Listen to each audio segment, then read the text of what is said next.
Muitíssima boa noite, fiel. Tá todo mundo eufórico, tá todo mundo feliz. Eu, inclusive, tô meio rouco. O Corinthians acabou de se classificar para a final da Copa Betano do Brasil em um jogo muito emocionante, em um jogo que a frase "se não for sofrido, não é Corinthians" nunca foi levada tão a sério e tão ao pé da letra. Em um jogo que tínhamos a faca e o queijo na mão, complicamos um pouco. Depois o gol do Bidu salvou a gente, pênaltis, aquela emoção de sempre. Vamos analisar e botar também um pouco da nossa emoção nesse jogo, porque acima de tudo nós somos corintianos. Nós sentimos, nós amamos e respeitamos muito esse clube, muito essa instituição que é o Esporte Clube Corinthians Paulista, fiel.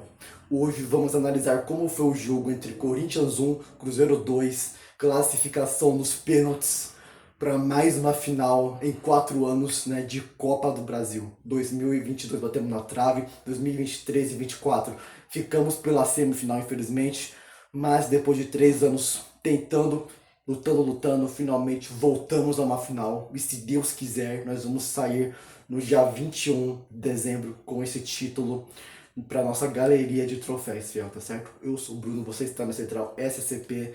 Não se esqueça de deixar o like, hype o meu vídeo, por favor, para que esse vídeo chegue para mais torcedores do Corinthians, para acompanhar esse pós-jogo, tá certo? Se inscreva no canal, compartilhe também o vídeo. Aqui tem vídeo sobre pós-jogos, edits, gols, notícias, enfim, tudo sobre o universo do Corinthians, fiel. Agora bora analisar esse emocionante jogo. Hoje o Corinthians foi na formação do 4-4-2 losango, foi a mesma escalação que o Corinthians fez no jogo de ida no Mineirão. Ele simplesmente repetiu hoje aqui. Então, o Souza, Mateuzinho, Ramalho, Gustavo Henrique, Bidô, né, Breno Bidon, José Martins, Carídio, Maicon, né, e a dupla de ataque Memphis Depay e o Roberto. Né. Como foi o jogo de hoje? Bem, diferente do que foi no Mineirão, no primeiro tempo, no caso eu estou comentando aqui, o Corinthians jogou com linha baixa. Né? O Corinthians não fez aquela marcação-pressão, né? A pressão alta, igual ele fez no primeiro tempo contra o Cruzeiro, principalmente nos minutos iniciais até o meio do primeiro tempo. Hoje o Corinthians jogou em um bloco médio para baixo, então você pode notar que o Corinthians não estava pressionando a marcação, né, do Cruzeiro, não estava pressionando, quer dizer, a saída de bola do Cruzeiro, e o Cruzeiro tinha total liberdade para ficar trocando passes na zaga pelo volante, que o Matheus Henrique hoje foi o principal orquestrador do Cruzeiro ao lado do Matheus Pereira, e ficou orquestrando os passes ali, porque o Corinthians estava jogando de forma mais defensiva, marcando em bloco médio, mas um pouco mais recuado da linha do meio de campo, tá certo? Então essa foi a primeira diferença. O Corinthians não marcou pressão alta, o Corinthians deixou o Cruzeiro jogar, o que foi um erro. Né? E todas as vezes que o Corinthians tentou sair jogando foi pelas laterais do campo, assim como era no Mineirão, que o Corinthians estava jogando melhor, com o Carite pela direita, né, e o Bidon pela esquerda.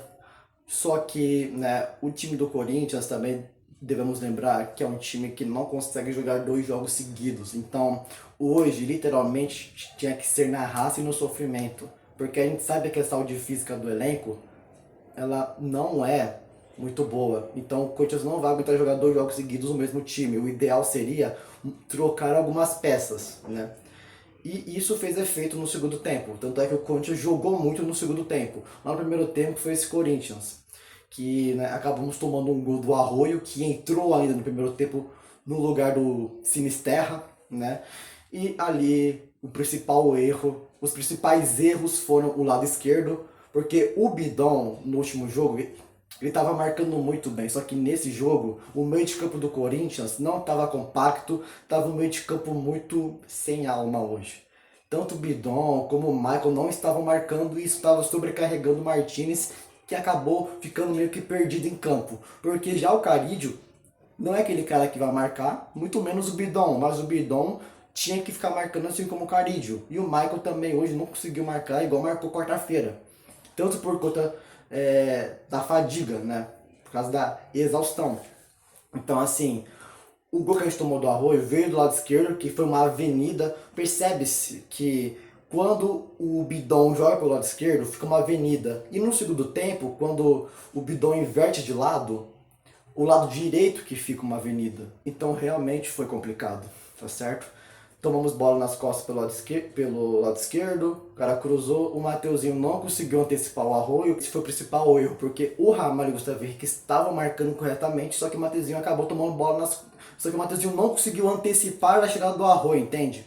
Então assim, foi nas costas do Ramalho, mas o Ramalho estava marcando dele. Foi o Mateuzinho que não conseguiu acompanhar o Arroio a tempo e acabou perdendo essa luta no espaço, que é onde o Arroio cabeceia e faz o gol do Cruzeiro ainda no primeiro tempo. O Corinthians ainda muito disperso do jogo, né? O primeiro tempo que a gente viu no Mineirão foi o segundo tempo que a gente viu hoje, né?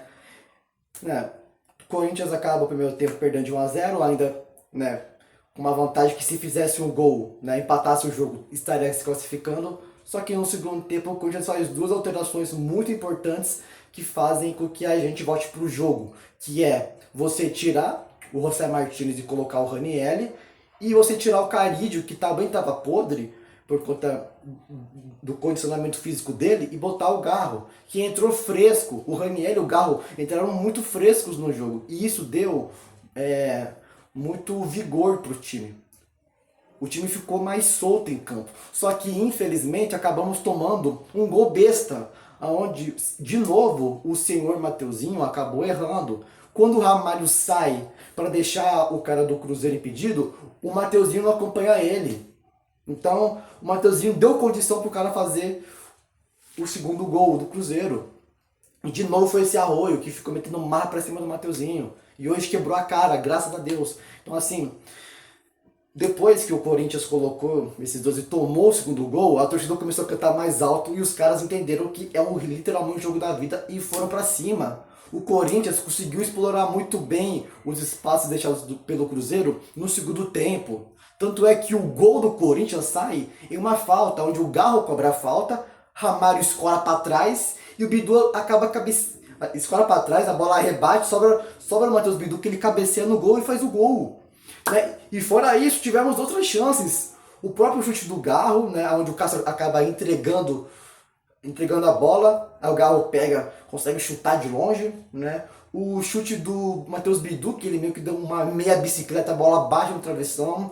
As chances do Bidão, onde ele chutou, né? Onde ele chutou, voltou para ele chutou de novo, chutou fraco e o Cássio pegou. O próprio chute do Memphis, que a bola quica no chão e o Cássio faz uma defesaça, né? E cara, o Corinthians teve muita chance no segundo tempo de até virar o jogo, para você ver o nível que tava o Corinthians, porque o Corinthians entrou mais ligado, ataque pela lateral, até pelo centro do campo, que a gente estava atacando com o Garro e com o Michael, com o Bidon. Porque o que acontece? Quando o Garro e o Raniel entraram, o Bidon foi pro lado direito, o Michael ficou na esquerda, o Garro ficou de meio atacante e o Raniel ficou de primeiro volante, onde estava o Martínez. Então o Corinthians se desenhou dessa forma de uma maneira muito boa, tá certo? E cara, tivemos chances, muitas chances. Aí o Corinthians começou a marcar mais, entende? Cara, mas o que matava o time até então era o lado esquerdo. Corrigimos o problema do lado esquerdo e vimos que o segundo tempo ficou muito bom pro Corinthians. Certo que o lado direito ainda ficava de vez em quando numa avenida, mas o Ramalho ia lá e sempre dava vida para proteger o lado direito. Só que quem estava matando as jogadas era o Yuri Alberto, que hoje estava jogando no sacrifício, senhoras e senhores. Né? O Yuri Alberto não quis abrir mão desse jogo e estava jogando no sacrifício, porque ele saiu com o problema no adutor da coxa, né? Ficou treinando, fez teste e tal, e foi pro jogo mesmo sentindo dor. E na hora dos pênaltis, ele infelizmente pipocou. Né? Ele pipocou, bateu mal demais, cara. Quando o Cássio sai, ele podia virar o pé e bater no canto oposto, só que, pô, e cara, pênaltis é competência. Pênaltis é competência e hoje o Corinthians foi mais competente do que o Cruzeiro nos pênaltis, onde o Gabigol, né, o Hugo Souza, que já jogou no Flamengo, conhece como o Gabigol bate os pênaltis, estudou muito ele e conseguiu fazer uma defesaça, e também o Wallace, que o Hugo pega, e o Bidon, que fez depois o último pênalti, converteu e tchau, um abraço, Cruzeiro. Tchau, um abraço, Cruzeiro. 2018 foi vingado. Ninguém morre nos devendo, Cruzeiro. Tá ligado? Agora pega as suas coisinhas, volta pra BH e fica lá. Porque a final vai ser da TV, meu amigo. Vai ser da TV. A verdade é que o Corinthians merecia muito, muito estar nessa final. E merece demais esse título, por tudo que estamos passando esse ano. Por questão política, que conturbado, impeachment, tudo isso. Né? Devendo jogador, devendo empresário, não sei o que, caos. Mas os jogadores foram e lutaram até o fim no segundo tempo no estilo Corinthians. Hoje a classificação era merecida. O primeiro tempo foi desastroso, é verdade. Mas o segundo tempo fez compensar muito isso. O Corinthians voltou ligado. O Corinthians voltou no modo Corinthians de Copa do Brasil.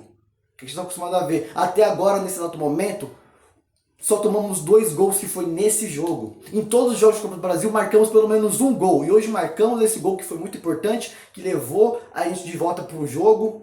Depois que o Corinthians faz o gol, só dá a gente no jogo. O Cruzeiro ficou lá atrás sem trancado, tendo que segurar a nossa pressão. E cara, o Hugo Souza é gigante nos pênaltis. É gigante nos pênaltis do Hugo Souza. Tá certo? Cara, todo mundo que bateu do Corinthians hoje bateu muito bem na bola, na cobrança do pênalti. O Memphis nem se fala, o Garro bateu bem, todo mundo bateu no cantinho certinho. Só o Yuri Alberto que errou.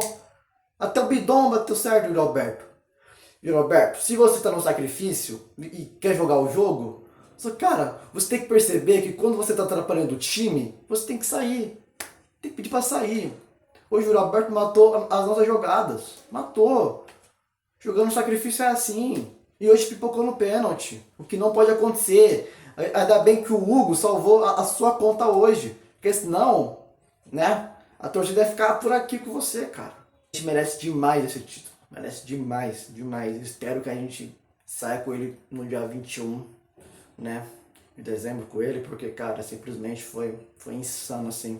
Né? Aí depois entrou o Vitinho no lugar do Michael, ele tira o Michael, que é batedor de pênalti, e deixou o Yuri Alberto. Eu tiraria já o Yuri Alberto. E dava pra saber que o Yuri Alberto, ele... Cara, assim, o que eu senti quando o Yuri Alberto foi bater o pênalti, ele vai errar. O que eu senti quando o Yuri Alberto foi bater o pênalti, ele vai errar. Porque ele errou tudo no jogo. Errou tudo no jogo. E o Yuri Alberto, ele errou tudo no jogo. E ele estava disposto a correr esse risco de errar o pênalti também. Dito e feito. Hoje é dia de comemorar, hoje é dia de enaltecer, exaltar, né, a grande partida que o Corinthians fez no segundo tempo. No segundo tempo, o primeiro tempo foi desastroso, o Dorival arrumou a casinha no segundo tempo, fez o time jogar melhor, com as alterações que foi o Garro ali para articular o meio de campo. Cara, hoje o Garro jogou muita bola. Hoje eu vou enaltecer e exaltar cada jogador hoje, tá? Vamos lá individualmente. Hugo Souza, jogou muito bem o Hugo Souza, muito bem, muito bem. Muito bem. Cara, ótima atuação do Hugo Souza. O cara pegou os 2 pênaltis. Como que não jogou bem? Entende? Cara, o Hugo Souza, sensacional. Monstro Hugo Souza. Monstro. Tá se tornando um ídolo, Hugo Souza. Tá se tornando um ídolo. Mateuzinho. Cara, pra mim hoje o Mateuzinho fez uma partida decente. Hoje o Mateuzinho, né, ele ramelou nos 2 gols. Só que ele compensa isso com raça, determinação. Hoje o Mateuzinho foi decente. Não foi tão horroroso assim. Hoje eu vou dar essa moralzinha pro Mateuzinho. Foi decente, tá?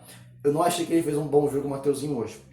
Ramalho e Gustavo Henrique fizeram ótimas atuações na zaga. Eles que iniciavam as jogadas no segundo tempo. O que o Dorival percebeu? Botou o time um pouco para frente no segundo tempo e deixou o Gustavo Henrique e o André Ramalho articularem as jogadas quase como se fossem volantes. Porque o Bidu e o Mateuzinho estavam um pouco espetados. Então, quem estava de volante era literalmente o Gustavo Henrique e o André Ramalho. Porque até o Rainer estava um pouquinho à frente. Certo, cara, ótimas atuações dos 2 zagueiros. Matheus Bidu, hoje o Matheus Bidu jogou muita bola. Craque do jogo, cara, o craque do jogo, assim. O craque do jogo hoje vai ser o Hugo Souza porque ele salvou a gente, mas se o Matheus Bidu, mas o Matheus Bidu poderia também ser o craque do jogo fácil. Aqui hoje eu vou deixar o Hugo Souza. O Matheus Bidu fez o gol que empatou no agregado, jogou muita bola, todas as jogadas pelo lado esquerdo, quando o Brando Bidon mudou de lugar, quando o Bidon passou a jogar pela direita e o Michael foi pra minha esquerda, o Corinthians jogou muito pelo lado esquerdo, muito, muito mesmo. E o Bidu foi uma peça essencial ao lado do Michael e do Garro para fazer isso acontecer. Junto com o Memphis, que também estava jogando muito mais pela esquerda do que pela direita, né, na questão ofensiva. Então, cara, o Bidu hoje deu aulas do Bidu hoje. Hoje o Bidu jogou muita bola, tem que ser exaltado. Se ele não jogou tão bem assim na quarta-feira passada, hoje ele jogou demais o Matheus Bidu. José Martínez foi decente. O Breno Bidon, cara, o Breno Bidon pra mim foi decente. Bidon foi decente. Maicon, pra mim o Maicon, cara, pra mim o Maicon também foi decente, tá certo? Comparando os dois, falando dos dois tempos assim. Claro que no segundo tempo o Michael evoluiu muito no segundo tempo. Vou deixar ele como boa atuação, o Michael, que no segundo tempo ele se transformou quando o Corinthians volta no segundo tempo, né? Porque o que salvou o Corinthians foram as duas substituições, que deram muito gás, deram muita criatividade pro elenco, tá certo? Na partida. Então, Michael fez uma boa atuação, o Carilho fez uma decente atuação e o Roberto foi o pior do jogo, errou pênalti, matava as jogadas quando a bola chegava nele, ele tava jogando com o Dor e mesmo jogando com o Dor tava atrapalhando a gente. Assim, cara, o Roberto hoje não tinha que ficar pra bater o pênalti. Nisso o Dorival errou. Eu tirava o Yuri Alberto, colocava o Vitinho e deixava o Michael porque o Michael sabe bater pênalti, o Michael chama a responsa no primeiro pênalti, tá certo? E o Memphis depois fez uma ótima atuação no Memphis. Quando a jogada chegava no Memphis, chegava no Garro, chegava no Bidu, certo? Você sabia que vai sair coisa boa dos pés desses caras hoje. E saíram. Hoje o Memphis chutou pro gol, bateu o pênalti muito bem, confiante. Porque o Memphis é um baita cobrador de pênalti. Um baita cobrador de pênalti o Memphis Depay, certo? Cara, foi incrível, incrível. Agora falando de quem entrou, que foram os três, o Vitinho fez uma boa atuação, bateu o pênalti e converteu. Só isso já me ganha o Vitinho. O Garro, cara, o Garro também podia ser o craque do jogo, porque quando ele entrou, ele mudou o Corinthians. Ele mudou, ele chamou a responsabilidade do Garro hoje. Ele pegava todas as bolas, tentava, criava, achava companheiro, mandava. Cara, o Garro hoje orquestrou o meio de campo do Corinthians. Esse cara salvou o Corinthians hoje. Esse cara salvou o Corinthians no segundo tempo ao lado dos outros. Tá certo? E o Raniel, ele entrou muito bem. Hoje foi pitbull o Raniel. Uma ótima atuação do Raniel hoje. Gostei quando ele entrou, ele passou segurança. Cara, hoje temos que agradecer, comemorar demais. O Corinthians mereceu muito essa classificação. Cara, obrigado a agradecer aos jogadores, agradecer a Deus por isso, né? O segundo ano de canal sério, já poder estar fazendo jogos de semifinal de Copa do Brasil, quartas, igual foi ano passado, só que dessa vez eu vou falar sobre uma final de Copa do Brasil, cara. Só tenho a agradecer por isso, agradecer a vocês por fazerem isso acontecer também, tá certo? Muita gratidão aos inscritos aqui do canal, gratidão a Deus sempre, a minha família, enfim. Porque vou fazer um jogo sobre a final do Corinthians de Copa do Brasil. Já fiz um pós-jogo esse ano sobre o título do Corinthians em cima do Palmeiras, que foi emocionante assim, né? O segundo ano de canal já podendo fazer um vídeo sobre um título do Corinthians. Então, se fechar o ano com chave de ouro, que é esse título que nos cesta, que faz muito tempo que a gente não ganha, desde 2009 com o Ronaldo Fenômeno, vai ser incrível. O meu pai viu o Fenômeno, eu vejo o Memphis. Claro que o Fenômeno é muito melhor que o Memphis, isso é óbvio. Só que jogador midiático, jogador bom, eu tô vendo o Memphis. Tá muito gratificante ver isso. Muito, muito, muito mesmo. Sabe, então, cara, vamos para essa final, vamos vencer, seja Fluminense ou Vasco, vamos lutar até o fim. Se não for sofrido, não é Corinthians. Hoje a gente viu isso mais uma vez, o Hugo Souza é herói. Enfim, cara, só agradecer. Obrigado a você por assistir até aqui, por fazer esse canal ainda acontecer. E até o próximo pós-jogo, né, que vai ser a final quarta-feira e depois, né, no domingo. Obrigado por assistir até aqui e é nóis. E vai Corinthians, amo vocês, amo todos. Obrigado.